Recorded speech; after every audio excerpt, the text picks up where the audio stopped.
Les mains de Léo Harlan étaient couvertes de poussière de béton lorsque son téléphone vibra contre sa hanche. Il l'ignora la première fois. Les chantiers étaient bruyants et les interruptions étaient synonymes d'erreurs. Les erreurs entraînaient des pertes d'argent et des délais non respectés. Le projet de rénovation du centre-ville de Portland était déjà en retard et le client le surveillait à chaque retard. La deuxième vibration le fit s'arrêter. Il retira ses gants de travail et regarda l'écran. École primaire Jefferson. Son estomac se noua. Les écoles n'appelaient qu'en cas d'urgence. Harlan, répondit-il en s'éloignant du bruit de la pelleteuse et des cris des membres de l'équipe. Monsieur Harlan, ici Nancy de l'infirmerie scolaire. Logan a été très malade pendant le déjeuner aujourd'hui. Il a vomi plusieurs fois, puis s'est effondré à la cafétéria. Nous avons appelé une ambulance. Ces mots frappèrent Léo comme de l'eau glacée. Sa vision se brouilla un instant. Qu'est-ce qu'il est conscient maintenant? Oui, mais il est faible et très désorienté. Les ambulanciers sont là, le chargeant dans l'ambulance. Il l'emmène aux urgences de l'hôpital général de Portland.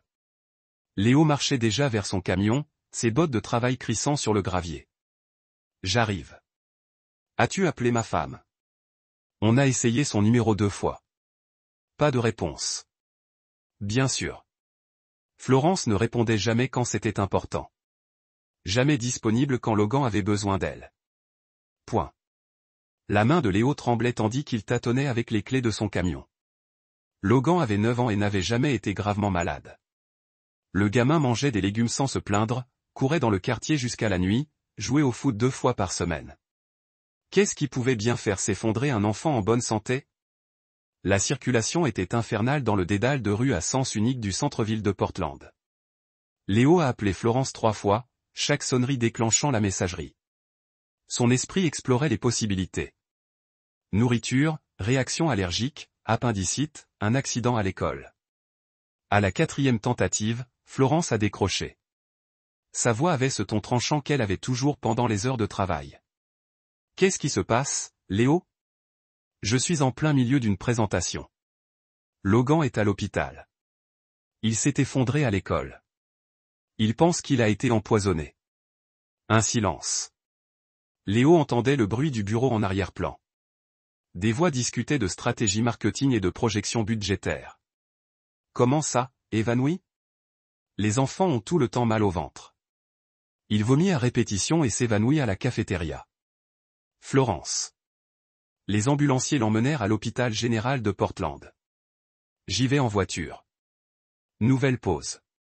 Léo l'imaginait consulter sa montre, calculant l'impact de cette interruption sur son emploi du temps. Je suis en réunion, Léo. Des réunions importantes avec le comte Morrison. Tu es son père. Occupe-toi de ça. Appelle-moi quand tu en sauras plus. La ligne fut coupée. Léo fixait le téléphone, arrêté à un feu rouge. Occupe-toi de ça. Comme si leur fils était une canalisation cassée ou un conflit d'horaire. Il avait entendu ce ton 1000 fois au cours de leurs 12 ans de mariage, mais aujourd'hui, il était plus douloureux que jamais. Leur enfant était blessé, peut-être grièvement, et Florence ne pouvait pas perdre 10 minutes de ses précieuses réunions marketing qu'il appuyait sur l'accélérateur, se faufilant dans la circulation avec un désespoir croissant. Les urgences de l'hôpital général de Portland sentaient le désinfectant et la peur. Léo trouva Logan dans le lit numéro 3, incroyablement petit sous les draps blancs de l'hôpital. Son visage était pâle, presque gris, mais ses yeux suivaient ses mouvements tandis qu'il s'approchait. Papa. La voix de Logan résonna comme un murmure, à peine audible par-dessus les bips des moniteurs. Je suis là, mon pote. Léo serra la main de son fils, sentant combien elle était froide et moite. Comment vas-tu? Fatigué. Vraiment fatigué. J'ai eu très mal au ventre pendant le déjeuner. Puis tout devint flou. Léo écarta les cheveux du front de Logan. Tu vas t'en sortir. Les médecins prennent bien soin de toi. Le docteur Martinez, une femme d'une 40aine d'années au regard bienveillant et aux cheveux grisonnants, s'approcha du lit avec un porte-bloc. Monsieur Harland, je suis le docteur Martinez. L'état de Logan est stable maintenant, mais nous devons effectuer des examens complémentaires. Ces symptômes sont assez inquiétants pour un enfant de son âge. Quel type de symptômes exactement? Nausées sévères, vomissements en jet, désorientation, pupilles dilatées et perte de connaissance temporaire. Il faut écarter une intoxication alimentaire, des réactions allergiques ou d'autres causes potentielles. Léo sentit une tape sur son épaule. Il se retourna et vit Matt Sorel, toujours en uniforme de police, mais l'inquiétude creusait son visage buriné. Matt avait été le chef d'escouade de Léo en Afghanistan. L'homme qui lui avait appris à rester calme sous la pression et à réfléchir méthodiquement aux problèmes. Il travaillait maintenant comme agent de liaison pour le district scolaire. « Comment va-t-il » demanda Matt à voix basse. « Stable, mais on ne sait pas encore ce qui l'a causé. »« Que fais-tu ici ?»« J'étais à Jefferson quand c'est arrivé. » Aider l'infirmière jusqu'à l'arrivée des ambulanciers. Matt jeta un coup d'œil aux urgences bondées. « Léo, je dois te montrer quelque chose. Ce n'est probablement rien, mais mon instinct me dit le contraire. On peut sortir une minute ?» Léo embrassa le front de Logan. « Je reviens tout de suite. »« D'accord. Le docteur Martinez va prendre très bien soin de toi. » Dans le couloir, Matt a sorti son téléphone.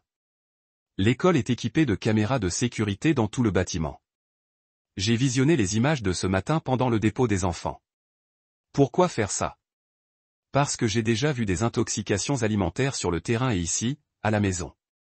Les enfants tombent malades, mais ils ne s'effondrent généralement pas comme Logan.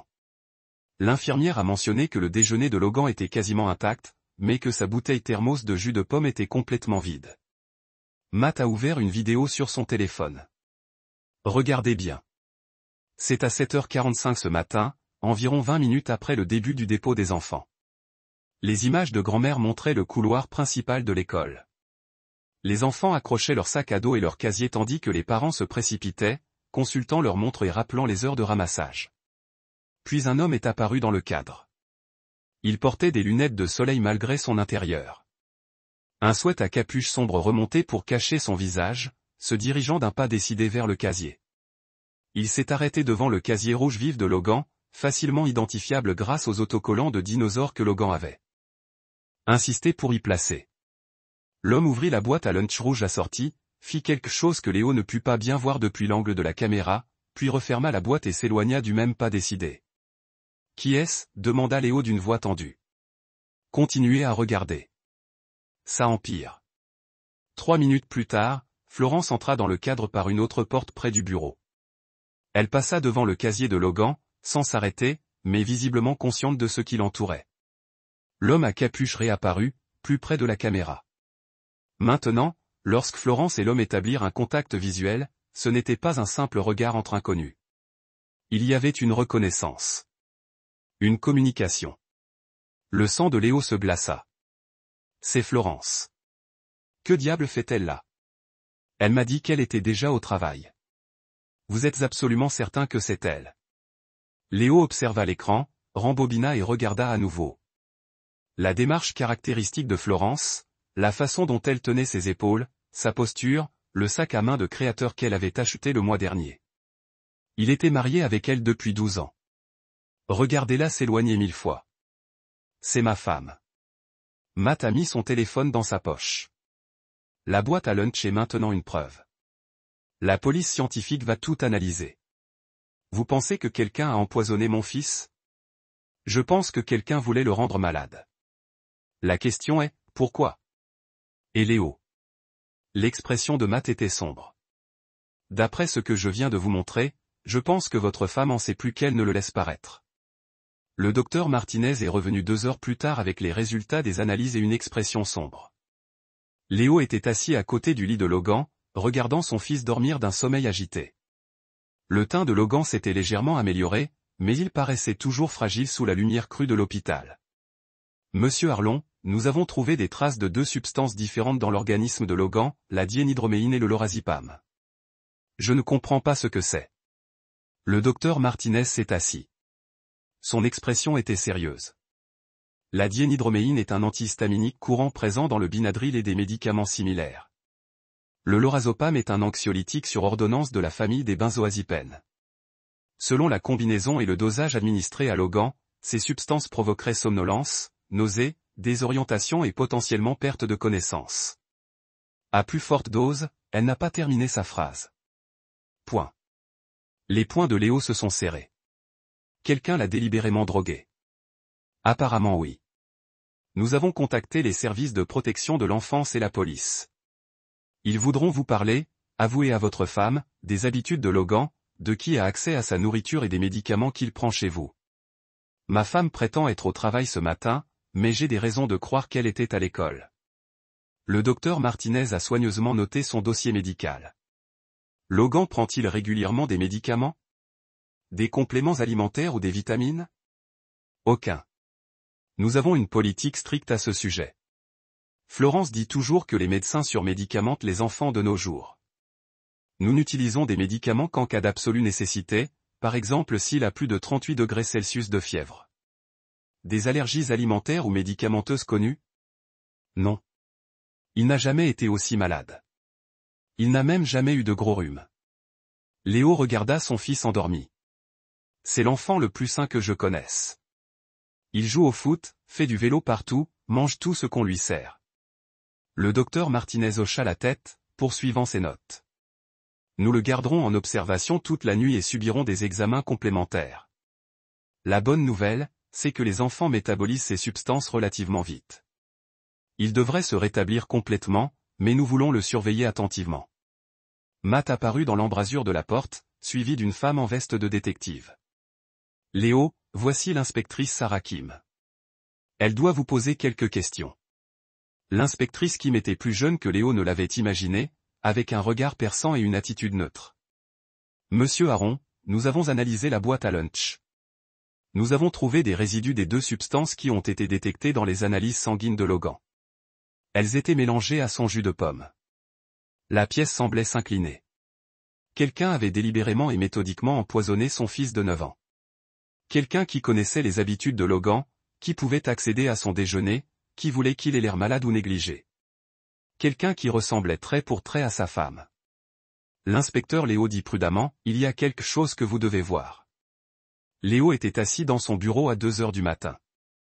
Logan dormait tranquillement à l'étage, dans son propre lit, après sa sortie de l'hôpital.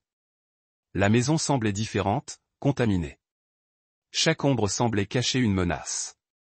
Chaque craquement du vieux parquet le faisait lever les yeux de l'écran de son ordinateur portable. Florence n'était pas rentrée.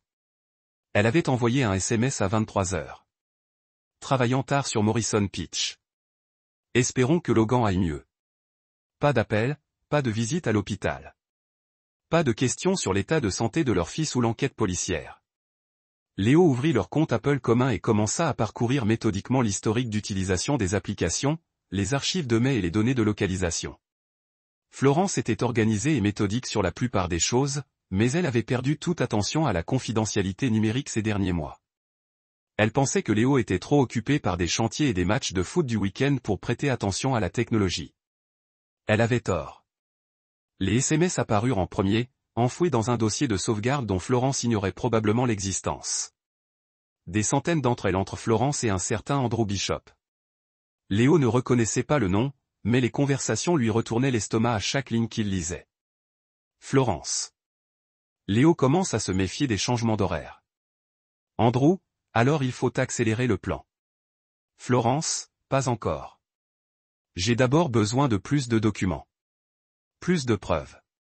Andrew, de combien as-tu encore besoin, Florence? Assez pour prouver qu'il est inapte, mais il ne peut pas protéger Logan correctement. Léo remonta plus loin, trouvant d'anciennes conversations qui brossaient un tableau encore plus sombre. Andrew, es-tu sûr de cette approche? Florence. Léo garde des traces détaillées de tout, mais il passe à côté de la réalité. Quand Logan tombe malade pendant sa garde, cela confirme mes dires sur sa négligence. Andrew. Et tu crois que les tribunaux vont y croire? Florence, combiné à tout ce que je documente? Absolument. Léo fit défiler les messages d'il y a 3 jours, juste avant l'effondrement de Logan. Andrew, tout est prêt pour jeudi? Florence. Logan ne saura jamais ce qui s'est passé. Encore un effort et Léo est fini. Andrew, et si quelque chose se passe mal? Florence, tout ira bien. Il suffit de suivre le plan exactement comme on l'a dit. Jeudi, le jour où Logan s'est effondré à l'école. Le téléphone de Léo a vibré, le faisant sursauter. Le numéro de Matt. Impossible de dormir non plus, demanda Matt sans préambule. J'ai trouvé quelque chose d'important. Tu peux venir? Apporte du café. Ça va prendre du temps. Matt arriva 20 minutes plus tard avec du café et un épais dossier. Ils s'installèrent dans la cuisine de Léo pendant que Logan dormait à l'étage. La maison était silencieuse, à l'exception du bourdonnement du réfrigérateur et du bruit lointain de la circulation nocturne. La sécurité de l'école m'a donné des copies de toutes les images du mois dernier, dit Matt en étalant des photos sur la table de la cuisine. Votre homme mystère se montre 3 autres fois. Toujours pendant la dépose des enfants, toujours près du casier de Logan. Léo montra les SMS à Matt sur son ordinateur portable. Matt les lut 2 fois, son visage s'assombrissant à chaque message. C'est Andrew, une idée de qui il est? Je n'avais jamais entendu ce nom avant. Florence ne l'a jamais mentionné, quel que soit le contexte. Léo a retrouvé d'autres messages, mais regardez la chronologie. Il planifie ça depuis des mois. Planifier quoi exactement? Me faire accuser de négligence parce que je suis un père indigne. La voix de Léo était tendue par une colère contenue. Florence a déposé une demande de garde il y a 6 mois, invoquant une négligence émotionnelle. Je pensais que c'était juste une posture d'avocat pendant nos discussions de séparation, mais maintenant Léo a retrouvé d'autres messages datant de plusieurs semaines plus tôt. Florence, les rapports du conseiller aideront à établir la tendance. Andrew, quel genre de rapport? Florence, les changements de comportement de Logan, les signes de stress, la baisse des résultats scolaires. Andrew, ces résultats sont-ils vraiment en baisse? Florence, ça va l'être. Matt s'est adossé à sa chaise. Bon sang. Elle a planifié tout ça systématiquement. Elle voulait que Logan ait l'air négligé. Stressé, comme si je ne prenais pas soin de lui correctement. La voix de Léo s'est légèrement brisée. Elle a empoisonné notre fils pour gagner une bataille pour la garde. Nous avons besoin de plus de preuves. Ces textos sont accablants, mais nous devons prouver qu'elle était bien présente à l'école, qu'elle a collaboré directement avec cet Andrew. Léo a consulté l'historique de localisation de Florence sur l'application de localisation familiale qu'ils utilisaient depuis des années. Elle m'a dit qu'elle était au travail jeudi matin. Sa réunion a commencé à 8h30, a-t-elle dit. Mais regardez ça.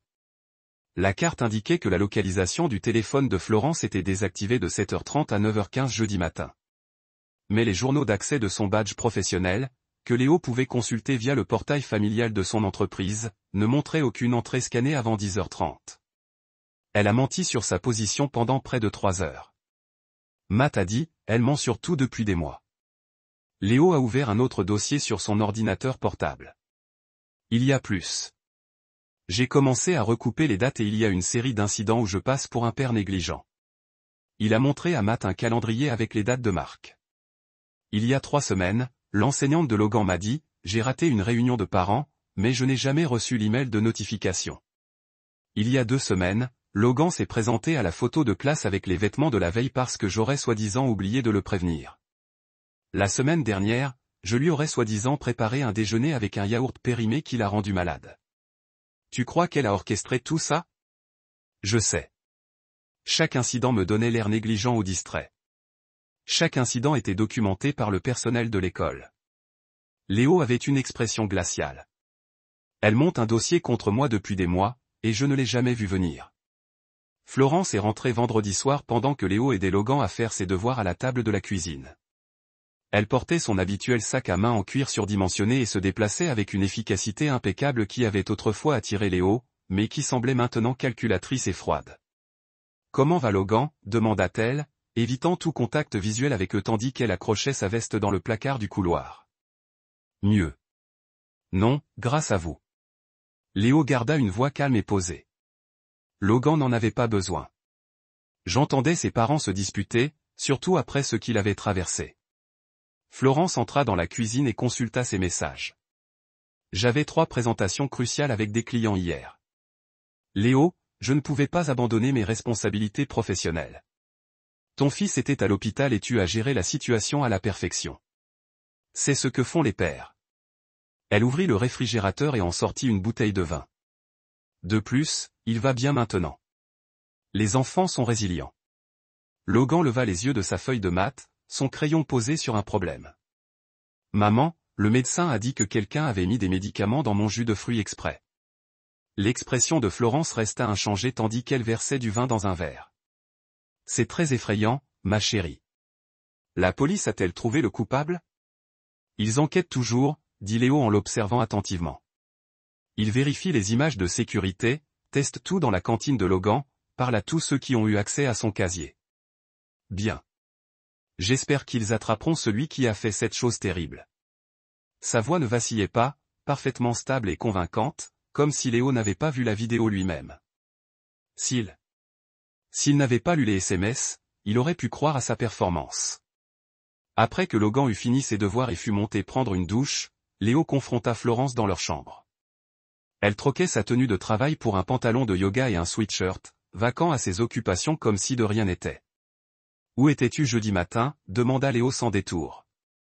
Florence retira ses boucles d'oreilles et les rangea dans sa boîte à bijoux. « Le travail ? Tu sais que ton badge scanné montre que tu n'es entré dans le bâtiment qu'à 10h30. » Elle marqua une pause, la main toujours posée sur la boîte à bijoux. « J'avais un petit déjeuner d'affaires avec un client à l'extérieur, à l'hôtel Hetman. » Quel client est-ce vraiment important, Léo? Notre fils va bien. La crise est terminée. Quelqu'un l'a empoisonné, Florence. Volontairement, et tu ne peux pas justifier les 2h30 de jeudi matin. Florence se tourna vers lui, l'air calme et maîtrisé. Tu m'accuses vraiment de quelque chose? Je te demande où tu étais quand. Notre fils a été empoisonné. Je te l'ai dit. Réunion client. Donne-moi un nom. Donne-moi un numéro de téléphone. Montre-moi le rendez-vous sur ton agenda. Les yeux de Florence brillèrent d'agacement. Léo, c'est ridicule. Pourquoi ferais-je du mal à Logan? C'est aussi mon fils. Bataille pour la garde. Tu as déposé des papiers affirmant que je suis un père indigne. Tu avais peut-être besoin de preuves pour étayer ton dossier. Le masque de Florence tomba l'espace d'une seconde. Léo vit une lueur froide et calculatrice se dessiner sur son visage avant qu'elle ne reprenne ses esprits. Ces papiers ont été déposés pour protéger mes intérêts légaux, rien de plus. Et ceux de Logan. Tu as travaillé 60 jours par semaine sur des chantiers dangereux. Tu rentres à la maison couvert de poussière et d'épuisement.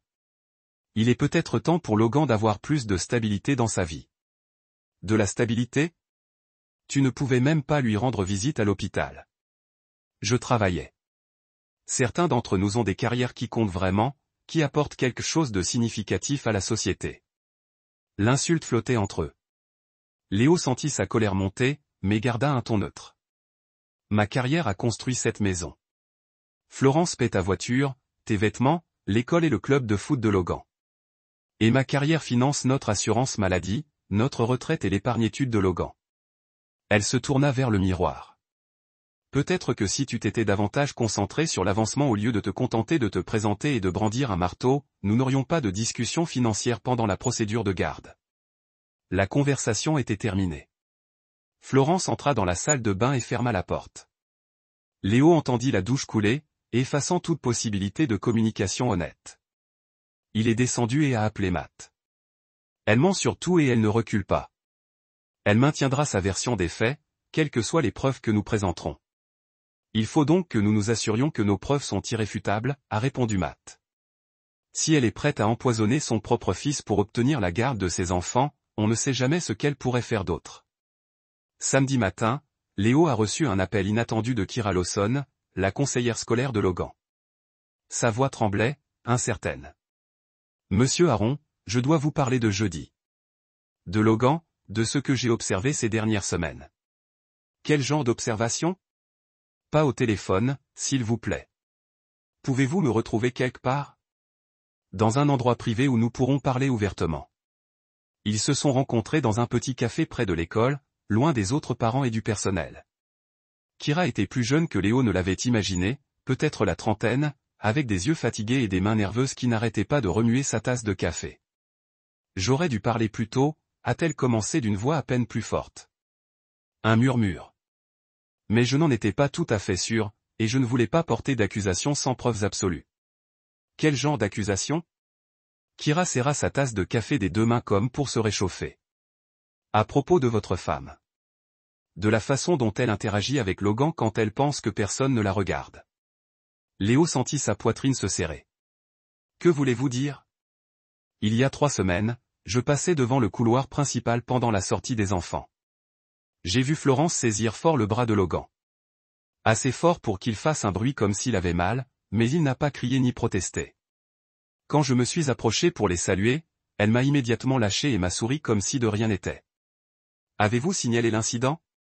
J'ai essayé de lui en parler le lendemain lors d'une réunion parents-professeurs prévue, je lui ai demandé si tout allait bien à la maison, si Logan était stressé ou avait des changements de comportement. Elle m'a complètement balayé du revers de la main, m'a dit que Logan allait parfaitement bien et que je devais me concentrer sur mon travail au lieu d'imaginer des problèmes qui n'existaient pas. Kira a pris une inspiration tremblante. Mais monsieur Arlon, il y a une vraie peur là-dedans. Les yeux du garçon lorsqu'elle entre dans une pièce. Il se crispe, change de posture, fait très attention à ce qu'il dit et à ses mouvements. Je travaille avec des enfants depuis 8 ans. Je sais à quoi ressemble la peur. Les mains de Léo tremblaient. Pourquoi ne me l'as-tu pas dit avant? Parce que c'est sa mère. Parce que je n'étais pas tout à fait sûr de ce que je voyais. Parce qu'ici, sa voix est devenue encore plus basse. Parce qu'elle a directement menacé mon emploi. Quoi? Après que je l'ai interrogée sur le bras de Logan, elle est venue à mon bureau le lendemain matin. Très calme, très professionnelle. Elle m'a dit avoir des amis au conseil scolaire, des contacts dans l'administration du district. Elle m'a clairement fait comprendre que les conseillers qui outrepassaient leurs limites et portaient des accusations infondées ne faisaient pas long feu dans ce district. Léo fixait le café du regard, les pièces du puzzle se mettant en place. Florence avait systématiquement isolé Logan, intimidant quiconque risquait de parler ou de poser des questions, montant un dossier contre Léo tout en dissimulant son propre comportement. « Allez-vous rédiger un rapport officiel ?» a-t-il demandé. « Tout documenté. » Vous avez observé. Kira hocha fermement la tête. « J'ai déjà commencé. Je la déposerai lundi matin. Je peux rester anonyme si nécessaire, mais je ne peux plus me taire. Pas après ce qui s'est passé jeudi. Ne pas savoir que quelqu'un a délibérément blessé ce petit garçon. Merci. Il faut du courage, monsieur Harland. Logan est un bon garçon. Un très bon garçon. Quoi qu'il se passe à la maison, quels que soient les jeux des adultes, il ne mérite rien de tout ça. » Léo rentra chez lui en voiture, les mots de Kira résonnant dans son esprit. Florence avait blessé Logan physiquement et émotionnellement, l'avait manipulé comme une arme dans leur mariage, tout en construisant un dossier montrant que Léo était le problème, et rien de plus. C'était terminé dimanche soir. Léo a tout étalé sur la table de sa salle à manger comme une carte d'opération militaire. Relevé téléphonique, données de localisation, impression de SMS, bulletins scolaires, dossiers judiciaires, dossiers financiers, dossiers médicaux, tout ce qu'il avait rassemblé au cours des 3 derniers jours d'enquête intensive. Matt était assis en face de lui, prenant des notes détaillées et classant les documents par ordre chronologique. « Laissez-moi vous présenter cette chronologie. » Pas à pas, dit Léo en désignant un grand calendrier qu'il avait créé. Il y a 6 mois, Florence a rencontré Andrew Bishop. J'ai trouvé un reçu de carte de crédit du bar Clydes, en centre-ville. Payé avec sa carte professionnelle. Dîner pour 2. Bouteille de vin. Cher. Comment sais-tu que c'était lui? Parce qu'il y a 4 mois, la conversation par SMS a commencé. Elle utilise son nom à plusieurs reprises. Elle parle de notre première rencontre au Clydes. Elle fait référence à leur conversation au dîner sur sa situation à la maison. Léo a pointé du doigt un autre ensemble de documents. Il y a 4 mois, la liaison a officiellement commencé. C'est à ce moment-là que son comportement a radicalement changé. Travail tardif 3 soirs par semaine, appel téléphonique mystérieux reçu dans une autre pièce. Nouveaux vêtements plus chers et plus provoquants que son style habituel. Pour moi, c'est aussi le moment où elle a déposé les premiers papiers pour la garde de l'enfant, a noté Matt en vérifiant son propre calendrier. Exactement. Elle a invoqué la négligence émotionnelle et l'instabilité familiale, disant que je travaillais trop, que je ne donnais pas la priorité aux besoins émotionnels de Logan, que j'étais souvent absent lors des événements scolaires importants. Léo a tiré. J'ai reçu plus de SMS. Mais regardez cette conversation d'il y a 6 semaines. Florence, la conseillère commence à se méfier des changements de comportement de Logan. Andrew, quel genre de changement?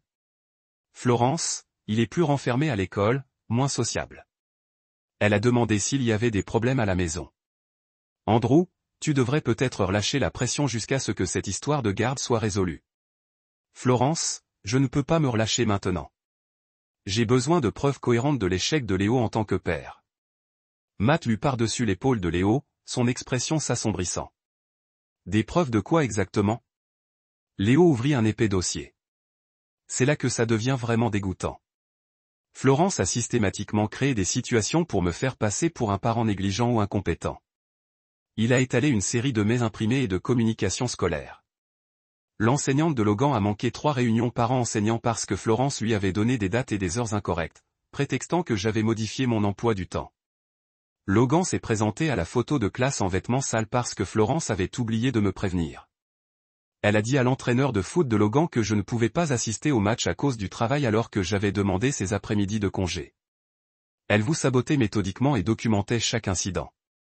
Chaque fois que Logan semblait mal préparé ou que je semblais absent, cela était versé dans son dossier de garde comme preuve de mon éducation inadéquate. Léo a sorti une autre série de documents. Ensuite, il y a les incidents à l'école.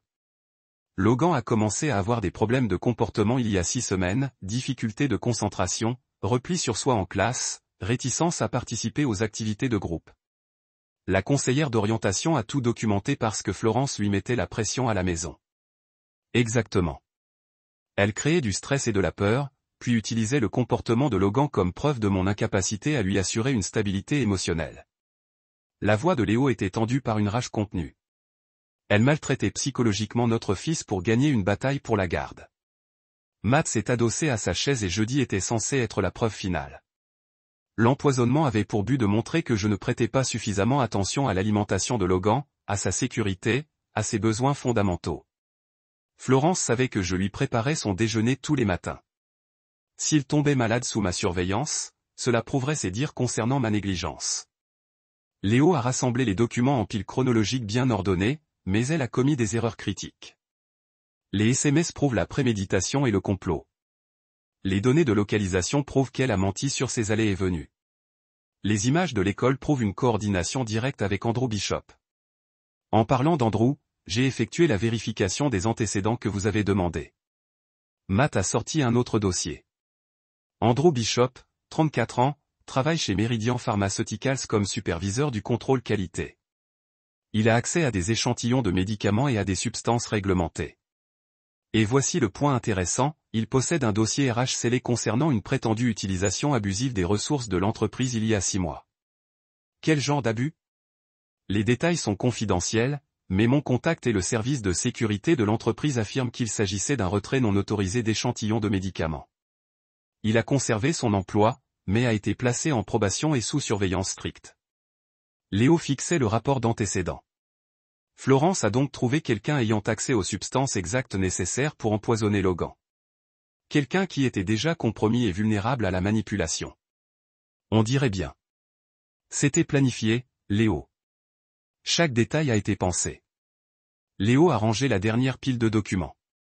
Je garde tout, Matt. Chaque reçu, chaque document, chaque photo, chaque communication.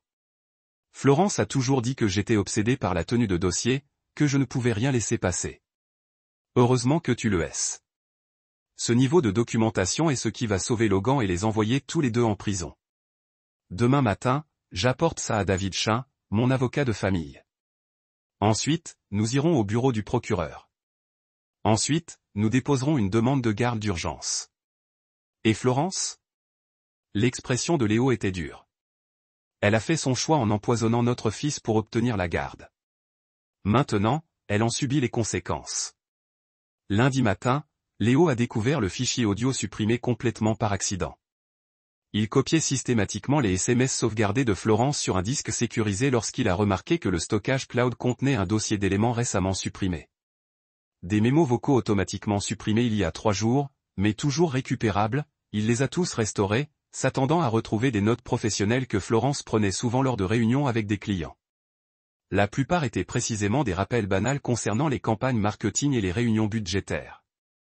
Mais un fichier enregistré mercredi soir à 23h47 a fait le sang de Léo se glaça. La voix de Florence, claire et calculée, s'exprimait comme si elle dictait une note de service. Que cela se produise demain matin. Il aura l'air complètement négligent. L'école sera obligée de signaler l'incident, et j'aurai enfin des raisons de faire sortir Logan définitivement de cette maison. Il faut juste s'assurer que le dosage est exact. Suffisamment malade pour nécessiter une hospitalisation, pas assez pour causer des dommages permanents.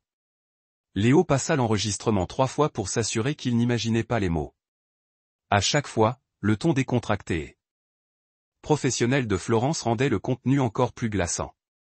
Son téléphone vibra, une notification de SMS lui fut envoyée. Il vérifia les fichiers de sauvegarde et trouva un message d'Andrew Bishop envoyé le même mercredi soir à 23h52. Préparation du panier repas terminée. Le timing paraîtra parfaitement naturel. Personne ne soupçonnera une coordination. Léo fit une capture d'écran de tout, sauvegarda les fichiers dans 3 emplacements sécurisés distincts et appela immédiatement son avocat. David, ici Léo Arlon. Je dois vous voir dans l'heure et vous devez contacter le bureau du procureur immédiatement. J'ai enregistré. Preuve d'une conspiration pour commettre une mise en danger des enfants. Preuve enregistrée. Florence a planifié le tout. J'ai sa voix détaillant exactement comment ils allaient empoisonner Logan pour me faire paraître négligent. Silence à l'autre extrémité. Alors venez immédiatement. Ne discutez pas de cela avec quelqu'un d'autre avant d'arriver ici. 2 heures plus tard, Léo s'est assis dans le bureau de David Chin avec les preuves réparties sur la table de la conférence. David a écouté le dossier audio 2 fois, son visage devenant progressivement plus sombre. Il s'agit d'un complot criminel pour commettre une mise en danger des enfants, a déclaré David, en pause. Peut-être tenté d'empoisonner, selon la façon dont le DA veut le charger. Nous parlons ici de graves accusations de crime. Quel est mon prochain mouvement légalement? Nous déposons aujourd'hui pour la garde unique. Avec ces preuves, vous l'obtiendrez immédiatement. Ensuite, nous tournons tout à la police et au procureur de district. Laissez-les gérer les poursuites pénales pendant que nous nous concentrons sur la protection de Logan. Que arrive-t-il à Florence? L'expression de David était grave en pierre. Léo, ta femme va en prison. La seule question est pour combien de temps? Mardi matin, Léo est entré dans le tribunal de la famille du comté de Multnomah avec David Chin et 2 boîtes de preuves méticuleusement organisées. Logan restait en toute sécurité avec Matt et sa famille, loin de Florence et quelle que soit la tempête légale sur le point de se briser. La juge Patricia Wells, une femme sévère dans la cinquantaine connue pour son approche non décise du droit de la famille, a examiné la pétition de garde d'urgence de Léo et les preuves qui l'accompagnent. La salle d'audience était presque vide à l'exception du personnel judiciaire, l'équipe juridique de Léo à Florence avec son avocat à la hâte. Le juge Wells a écouté l'enregistrement audio 2 fois, a lu des messages textes sélectionnés et a examiné les rapports médicaux documentant l'empoisonnement de Logan. Son expression est devenue de plus en plus grave à chaque élément de preuve. Madame Aron, a-t-elle dit, regardant directement Florence, qui s'est assis directement dans un costume d'affaires de la marine, projetant la confiance malgré les circonstances. Ce sont des allégations extrêmement graves. Comment réagissez-vous à l'accusation que vous avez conspiré pour empoisonner votre propre enfant? L'avocat de Florence, un homme à l'air nerveux nommé Robert Klein, qui avait clairement été amené à la dernière minute, lui a chuchoté quelque chose à l'oreille. Elle secoua légèrement la tête et se pencha vers le microphone. Votre honneur, mon mari tente clairement de manipuler cette situation lors de notre litige en cours de garde. Ces messages textes supposés pourraient facilement être fabriqués avec une technologie moderne. L'enregistrement audio est complètement retiré de son contexte, hors contexte. Le juge Wells a rejoué l'enregistrement, la voix de Florence remplissant la salle d'audience. Laissez cela se produire demain matin. Il aura l'air complètement négligent. L'école sera obligée de le signaler et j'aurai enfin des motifs pour faire sortir Logan de cette maison en permanence. Madame Harland, vous avez clairement discuté de l'empoisonnement de votre fils pour que votre mari apparaisse négligent. Quel contexte possible rendrait cela acceptable? Florence a maintenu son sang-froid. J'étais en train de parcourir les frustrations de notre mariage, de votre honneur. Les gens disent des choses qu'ils ne signifient pas lorsqu'ils sont en colère et dépassés. Je ne ferai jamais de mal à Logan. Léo a regardé Florence jouer. Même maintenant, refusant d'accepter la responsabilité, elle maintiendrait son innocence jusqu'à la fin, tout comme elle l'a fait tout au long de leur mariage lorsqu'il n'a jamais été confronté à des vérités inconfortables. Le juge Wells a examiné le calendrier complet que David avait préparé, des dates de référence, des emplacements et des incidents documentés. Monsieur Harland, vous demandez une garde unique immédiate et une ordonnance d'interdiction empêchant Madame Harland de tout contact sans surveillance avec votre fils. Oui, votre honneur. Les preuves montrent clairement un schéma de manipulation, d'abus psychologiques et de complot criminel. Logan n'est pas en sécurité dans ses soins ou sa présence. Madame Harland, avez-vous des preuves pour contredire ces allégations? Y a-t-il une documentation de votre sort? Jeudi matin. Toute explication des conversations par SMS avec Andrew Bishop. Chuchota l'avocat de Florence de toute urgence dans son oreille. Elle secoua fermement la tête. Votre honneur, mon client maintient son innocence complète. Ces accusations sont fondées sur des preuves circonstancielles et un malentendu fondamental du juge Wells l'a coupé avec un geste vif. Conseiller, j'ai examiné les preuves à fond. L'enregistrement audio seul constitue une preuve claire de préméditation. Combiné avec les conversations par SMS, les données de localisation prouvant de fausses déclarations, le témoignage des témoins du conseiller scolaire et les preuves médicales d'un empoisonnement délibéré. L'image est sans ambiguïté. Elle se tourna vers Léo. La garde unique d'urgence est accordée immédiatement et indéfiniment.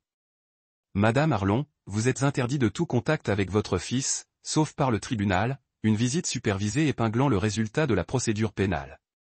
Vous êtes également interdit d'approcher l'école de Logan, ses activités parascolaires ou tout endroit où il pourrait raisonnablement être présent. Le masque de Florence a finalement craqué. Vous ne pouvez pas faire ça. Logan est mon fils. J'ai des droits. La voix du juge Wells était glacée. Madame Harron, vous avez comploté pour empoisonner votre enfant pour obtenir un avantage dans un litige pour la garde.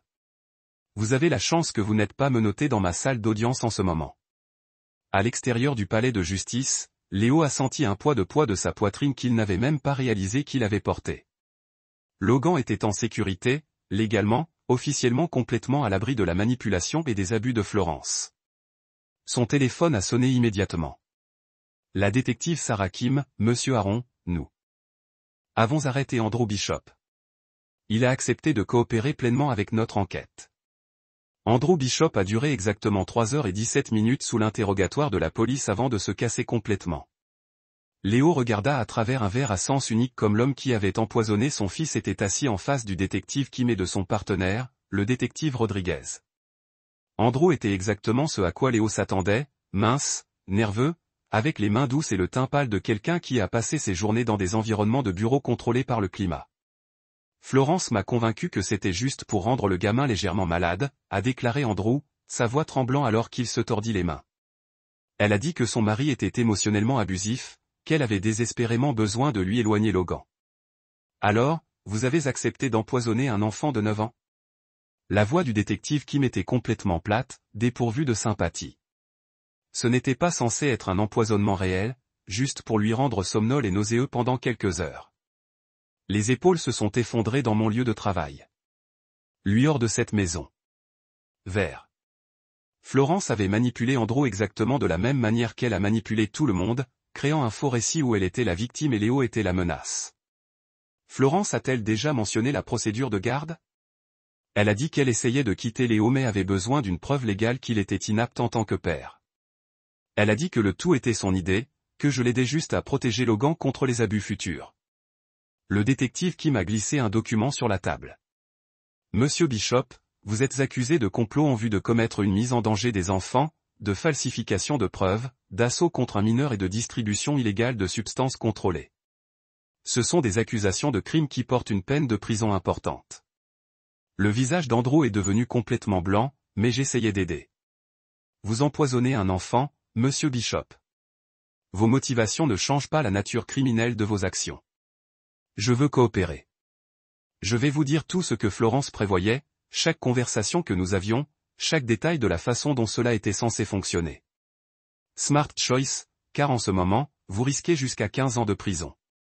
La coopération pourrait réduire considérablement cette phrase. Léo a quitté le salle d'observation sentant un mélange de satisfaction et de dégoût. Andrew était faible et facilement manipulé, mais il avait quand même fait le choix conscient pour empoisonner l'enfant. Il y aurait des conséquences pour les deux. 2 heures plus tard, le détective Kim m'a appelé avec une mise à jour. Florence Harlan est en état d'arrestation. Nous lui accusons du complot en vue de commettre une mise en danger des enfants, du complot criminel, de la falsification de preuves, du dépôt de faux rapports de police et de la tentative d'ingérence de garde par des moyens criminels. Où est-elle maintenant? Facilité de réservation du centre-ville. Elle sera interpellée demain matin, mais Léo, on lui a refusé une caution. Le juge l'a considéré comme un risque de fuite étant donné la gravité des accusations et le niveau de permétation impliqué. Bon. Il y a autre chose que vous devriez savoir. Lorsque nous l'avons arrêtée à son bureau, elle a immédiatement tenté de supprimer les fichiers de son téléphone et de son ordinateur. Même après avoir lu ses droits, elle tentait activement de détruire des preuves. Pas de remords, pas d'acceptation de la responsabilité. Même face à des preuves écrasantes et à une certaine condamnation, Florence tentait toujours de manipuler la situation à son avantage. La prison du comté de Multnomah était un béton, le bâtiment de bloc qui ressemblait exactement à ce que c'était un endroit pour les personnes qui avaient fait des choix terribles et qui feraient face aux conséquences. Florence a essayé d'appeler Léo 6 fois au cours de sa première semaine en détention. Il a bloqué son numéro après la deuxième tentative, refusant de lui donner la possibilité de le manipuler ou de l'influencer. Elle a envoyé une lettre manuscrite par le biais de son avocat. Léo l'a brûlée sans lire un seul mot. Il n'y avait rien que Florence puisse dire qui changerait ce qu'elle avait fait ou ferait une différence dans l'avenir de Logan. Elle a tenté de tendre la main par des amis communs, leur demandant de transmettre des messages ou d'organiser des réunions. Léo leur a tout dit la même chose. Florence avait conspiré pour empoisonner leur fils. Il n'y avait rien à discuter, rien à négocier, rien à pardonner. Le point 3 mois plus tard, le procès criminel a commencé. Léo assistait tous les jours, assis dans la galerie avec Matt et d'autres partisans, en regardant l'avocat de la défense de Florence tenter de créer un doute raisonnable où il n'y a pas d'existence. L'accusation a méthodiquement présenté les preuves, les SMS montrant la préméditation, l'enregistrement audio détaillant le plan, la confession et la coopération complète d'Andrew Bishop, les preuves médicales prouvant une intoxication délibérée. Les images de sécurité de l'école montrant coordination. La défense de Florence était faible et peu convaincante. Ils ont fait valoir que les messages textes avaient été sortis de leur contexte, que l'enregistrement audio était manipulé, qu'Andrew Bishop mentait pour réduire sa propre phrase. Mais les preuves étaient écrasantes et indéniables. Le jury a délibéré pendant moins de 4 heures avant de revenir avec des verdicts de culpabilité pour toutes les accusations. Florence a été condamnée à 4 ans de prison d'État, suivi de 5 ans de probation surveillée. Elle ne serait jamais autorisée à contacter sans surveillance avec Logan. Toutes les demandes de visite futures nécessiteraient l'approbation du tribunal et l'évaluation psychologique. Cour de famille. Le juge Wells a rendu la disposition de la garde permanente et complète. Monsieur Arlon, vous avez la garde complète et unique de Logan avec une autorité de prise de décision complète concernant ses études, ses soins médicaux et son bien-être général. Madame Aron, vous pouvez une demande de visite supervisée après avoir purgé votre peine complète, mais étant donné la nature de vos crimes contre votre propre enfant, ces demandes seront examinées extrêmement soigneusement. Le juge Wells a regardé directement Florence, qui était assis dans une combinaison de prison orange avec ses mains menottées derrière son dos. Son expression est restée calme et contrôlée, ne montrant aucune émotion ni reconnaissance de responsabilité. Vous armez votre propre enfant, Madame Harland. Vous avez conspiré pour l'empoisonner pour faire avancer vos propres intérêts égoïstes dans un différend pour la garde. Tout au long de ces procédures, je n'ai vu aucun remords authentique dans votre comportement, aucune acceptation de la responsabilité de vos actions. Jusqu'à ce changement fondamental, vous restez un danger clair et présent pour le bien-être physique et émotionnel de Logan. Florence regarda le juge, son visage complètement vide d'émotion. Même maintenant, face à des années de prison et la perte permanente de son fils, elle a refusé d'admettre ce qu'elle avait fait ou d'exprimer des regrets. Léo ne sentait rien la regarder s'éloigner dans des entraves. Pas de colère, pas de satisfaction, pas de sens de la victoire, juste un soulagement profond qu'elle soit partie et ne pouvait plus jamais blesser Logan. 1 an plus tard, Léo et Logan vivaient dans une modeste maison de 2 chambres près de Forest Park. Le paiement hypothécaire était gérable. Le quartier était calme et sûr, et la maison se sentait vraiment vivante d'une manière que leur maison précédente n'avait jamais eue. Logan s'était mieux adapté à leur nouvelle vie que Léo avait osé espoir. Les cauchemars qui l'avaient tourmenté immédiatement après l'empoisonnement s'est arrêté après quelques mois de thérapie. Son appétit est revenu à la normale. Il rit plus fréquemment, jouait dehors sans regarder constamment par-dessus son épaule et a commencé à ramener des amis à la maison régulièrement de l'école. Léo avait restructuré toute sa vie autour des besoins et du calendrier de Logan. Il a travaillé moins d'heures, a refusé des emplois qui nécessitaient des voyages approfondis et ont fait des événements scolaires de Logan et des matchs de football sa priorité absolue. L'entreprise de construction était maintenant plus petite, mais plus durable et familiale. Le mardi soir, Léo a dirigé un groupe de mentorat pour les adolescents à Trizisque au centre communautaire. Il leur a enseigné les compétences de construction de base et la formation de préparation au travail, mais il a surtout parlé de l'éthique, de la responsabilité personnelle et de la différence entre être fort et être cruel. Mon père m'a toujours dit que la vraie force signifie protéger les gens qui ne peuvent pas se protéger. Il a expliqué le groupe un soir alors qu'ils travaillaient ensemble en construisant des étagères pour la bibliothèque locale. Les gens faibles blessent les autres à se sentir puissants. Les gens forts utilisent également leur pouvoir pour aider les autres à devenir plus forts. Un des garçons, un jeune de 16 ans nommé Marcus, qui a rappelé à Léo lui-même à cet âge, levant les yeux du morceau de bois qu'il ponçait. « Et quand quelqu'un fait mal à votre famille ? Quelle est la forte réponse alors ?» Léo s'arrêta dans son travail, considérant attentivement la question. « Vous les protégez. Vous documentez tout. Vous utilisez le système juridique pour obtenir la justice. Et puis vous vous concentrez sur la guérison et votre avance au lieu de laisser la colère consommer votre vie. Les derniers mois. Mieux tous les jours. Son professeur dit qu'il est l'étudiant le plus engagé dans la classe. Il se fait facilement des amis, participant à des activités de groupe, montrant des qualités de leadership. Et comment vous gérez-vous tout ? Léo essuie quelque chose de bien ici. Les arbres de la forêt voisine. Sur son rôle dans son empoisonnement ? Le fils est ri de quelque chose que l'un des autres enfants a dit. Le visage de Logan était brillant et non gardé, sans tension et peur qui avait été constant pendant la manipulation psychologique de Florence lorsqu'il est suffisamment plus âgé et mature pour le traiter sans dommages émotionnels permanents. Quand il peut comprendre la complexité des relations adultes et du comportement criminel et qu'en est-il du pardon, Léo, pour votre propre tranquillité d'esprit ? L'expression de Léo s'est endurcie. Ma paix ne vient pas du pardon de Florence. Cela vient de savoir que Logan est complètement en sécurité. De savoir qu'elle ne peut plus jamais le manipuler ou le blesser. De la construction d'une vie où il peut grandir confiant et sécurisé. Certaines personnes diraient que s'accrocher à la colère vous fait plus mal que cela ne lui fait mal. Je ne tiens pas la colère, Kira. Je m'accroche à la vigilance. Il y a une différence. Il se tenait dans un silence confortable.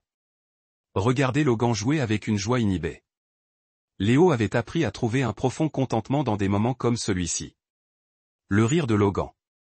Une journée de travail réussie, des dîners tranquilles ensemble sans tension ni peur. À l'intérieur de la maison plus tard dans la soirée, Léo est passé à un classeur verrouillé dans son étude.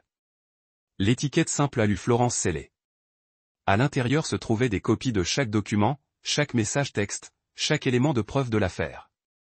Assurance complète contre toute future tentative de Florence de réécrire l'histoire ou de manipuler le système juridique. Qu'il regardait brièvement l'armoire, puis se dirigea vers l'étage jusqu'à la chambre de Logan. Son fils était assis à son bureau, construisant soigneusement un avion modèle, sa langue qui s'échappe légèrement en concentration. Besoin d'aide avec ça ? Demanda Léo, s'installant sur la chaise à côté du bureau de Logan. Logan leva les yeux et sourit, le même sourire authentique qui avait manqué pendant la campagne de manipulation psychologique de Florence. Ouais, cette pièce d'aile ne restera pas correctement attachée. Léo a soigneusement examiné le modèle. Vous avez besoin d'une petite quantité de colle ici à l'articulation et peut-être un peu plus ici pour le renforcement. Ils travaillent ensemble dans les grandes mains insensibles de Léon à confortable guidant les plus petites et plus délicates de Logan. Plus de manipulation, plus de guerre psychologique, plus de peur, juste la présence, la protection et la reconstruction du patient de la confiance et de la sécurité. À l'extérieur, Portland s'est installé dans Darkness du soir. Dans leur modeste maison, un père et un fils ont construit des avions modèles et prévu les aventures du lendemain. Florence est restée verrouillée, une histoire édifiante et un fichier scellé dans un cabinet. Elle ne définirait pas leur avenir ni ne dicterait leur bonheur. Ils ont trouvé la paix.